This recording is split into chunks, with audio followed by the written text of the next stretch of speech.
Weekly update for Friday, September 15th, 2017.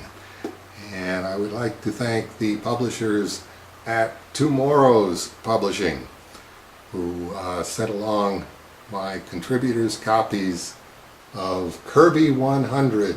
100 top creators celebrate Jack Kirby's greatest work. And as you can see, this is the hardcover edition. And I'm number 16 on page 39, I believe.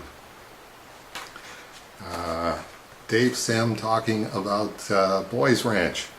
I never know where my research on the strange death of Alex Raymond is going to take me. I'm currently doing Rip Kirby commentaries on The Caged Songbird, which started September 1950. Which features Jack and Joe of Tin Pan Alley. Record producers. Was Ward Green, Rip Kirby scripter and King Feature Syndicate general manager, aware of Jack Kirby and Joe Simon? Doubtful is my guess, but I did dig into Joe Simon's book to see what the team had been working on at the time of their appearance in Rip Kirby. Appearance in quotation marks. Incidentally, comic art metaphysics being what it is, I'd make that in quotation marks coincidentally. It was right around the time of the release of Boys Ranch, and Joe Simon tells a very specific anecdote from September of 1950 about having a completely out-of-the-blue visit to their offices by Superman co-creator Jerry Siegel. Comic book royalty, as Simon aptly puts it. The punchline of which was Jerry Siegel asking to see what they had been working on, and Joe Simon showing him Boys Ranch. And in just a second, I'm going to get you the exact text from Joe Simon's comic book maker's book, and you'll see if it doesn't sound a little odd to you as well. Hey, where'd I go? The other side of the camera, actually, so that I could pan up and up and up to show you two of the Jack Kirby autographs in the Cerebus archive. The two Jack Kirby Comics Industry Awards that Gerhard and I were fortunate enough to receive. This one from 1984, Best Black and White comic book. And as you can see down in the corner here, here is Jack Kirby's signature.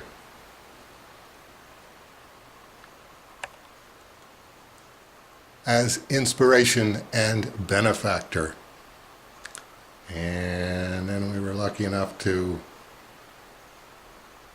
receive this same award from Cerebus for Best Black and White in 1987. And this is the second Jack Kirby autograph. And this is the third Jack Kirby autograph in the Cerebus archive. And this one I bought, actually. It was a number of years ago. Jack Kirby Treasury Volume 2.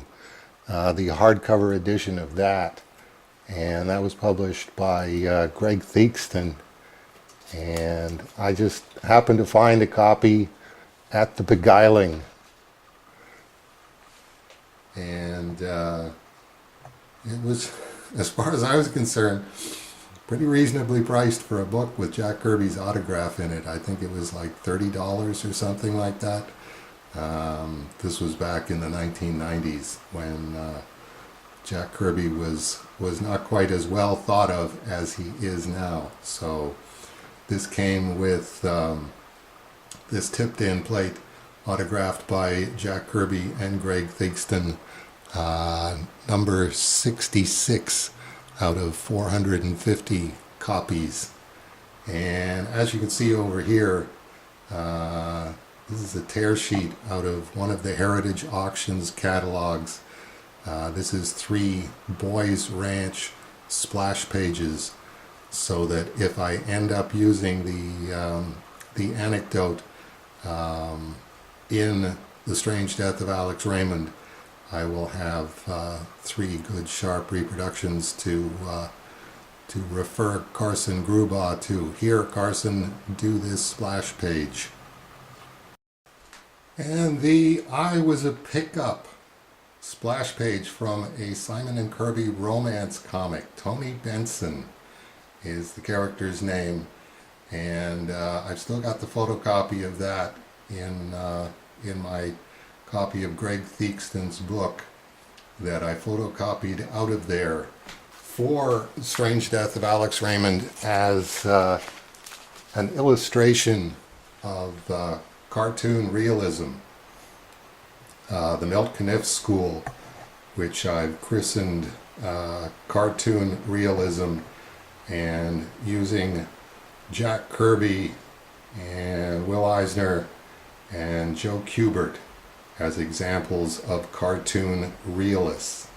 And that was the splash page that I used specifically for Joe Simon and Jack Kirby. And speaking of comic book royalty, since we have to go up the stairs anyway to get Joe Simon's book, here he is himself, Jerry Siegel, co-creator of Superman, and a 2-page letter that he wrote me when we were working together on the Ricky Robot backup story in Cerebus.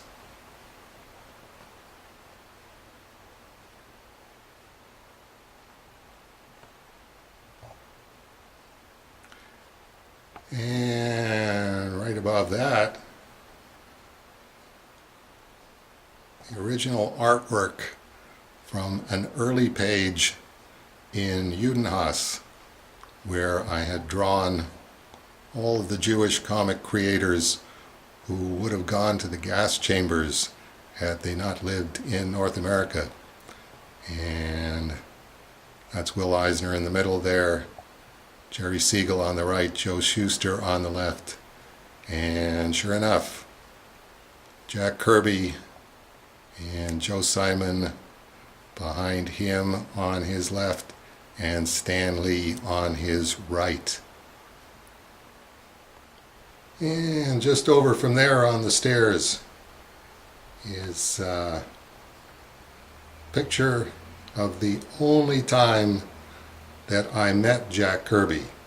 And fortunately, Bill Sienkiewicz happened to have his Polaroid camera with him and snapped this picture of me, Jack Kirby, Colleen Doran, and Julie Schwartz at the Marvel Comics party at Chicago Comic Con in 1981. And here they are, Jack and Joe of Tin Pan Alley, in the first installment of The Caged Songbird. And this is my commentaries on that storyline, which has been the longest I've been writing on one of the Rip Kirby stories. This is going back to May now, and we're in September, so this is 5 months worth of work that you're looking at so far. These are the faxes that I send to Eddie Kana as I get them finished, usually about 2, 3, 4 of them a day. And this is, I hope, coming to the end of The Caged Songbird. Anyway, the story in Joe Simon with Jim Simon, Comic Book Makers. On page 114, in September 1950, after the lawsuit resulting in Siegel and Shuster's surrender to the forces of DC Comics, Jerry and Joe attempted a humorous newspaper strip, anticipating that their byline and publicity would ensure its success. The title of their new hero was Funny Man. It had a short run and failed, but not before a 6-issue comic book run through 1948. Jerry Siegel dropped in on me at Harvey's unannounced. He was greeted with the respect and cordiality reserved for the royalty of comicdom. Jerry looked none the worse for wear considering his recent reversals. I ushered him into our little office and removed a pile of boards from a chair. Jerry settled into it heavily. "Sorry to hear about your problems with DC," I said. "It must have been rough." "I'm putting all that behind me," he sighed. "There are other fish to fry." I remained silent, contemplating how I would respond if he asked for work. Considering his prominence, it would be embarrassing to turn him down. But my fears turned out to be groundless. "Joe," he said, "I'm starting a new comic book program for Ziff Davis Publications. They've made me a very attractive offer, and I expect to make it pay off big." Siegel was recruiting talent and digging for ideas for a full line of comic books. Ziff Davis was known to be a quality publishing house with excellent distribution. They were aware of Siegel's part in the fabulous fortunes of Superman and felt that it would be a good investment to give him a second chance to strike it rich, this time for Ziff Davis.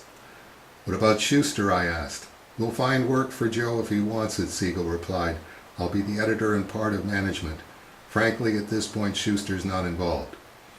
We couldn't help Jerry in any way since we were committed to our own program with the Harvey Corporation. Our staff was small, but each man had been carefully chosen and nurtured. They were extremely valuable to us if we expected to maintain the schedule we had mapped out. Jerry said he understood. He stood up and glanced around the room. "What kind of stuff are you doing here?" he asked. I reasoned that it would do no harm to show him our products since they were already in production. He examined the covers thoroughly. He lingered on the Boys Ranch art. "This is really a coincidence," he said, drawing out his words slowly. "I'm working on the same title." "Really?" I said. "I'd like to see what you've done on it." "We'll be in touch," Jerry said. We shook hands and he departed. Almost immediately after our Boys Ranch went on sale, Harvey received a letter from Ziff Davis Publications accusing us of lifting the idea of Boys Ranch from Jerry Siegel. Alfred Harvey requested to see their version. They had nothing to show.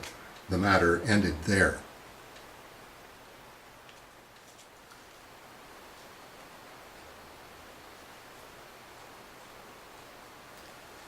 Still no idea to what exactly to make of that story, but there you go, as it appeared in Joe Simon and Jim Simon's book, Comic Book Makers.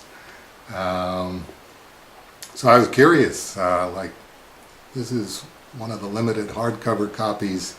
How many hardcovers are there of the Kirby 100 book?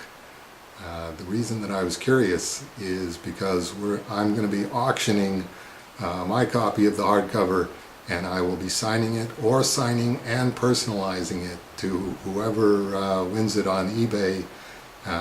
Dave Sim number 16, which means once you've got this one with my autograph in it, you only got 99 more creators to get, and then you'll have one heck of a collectible.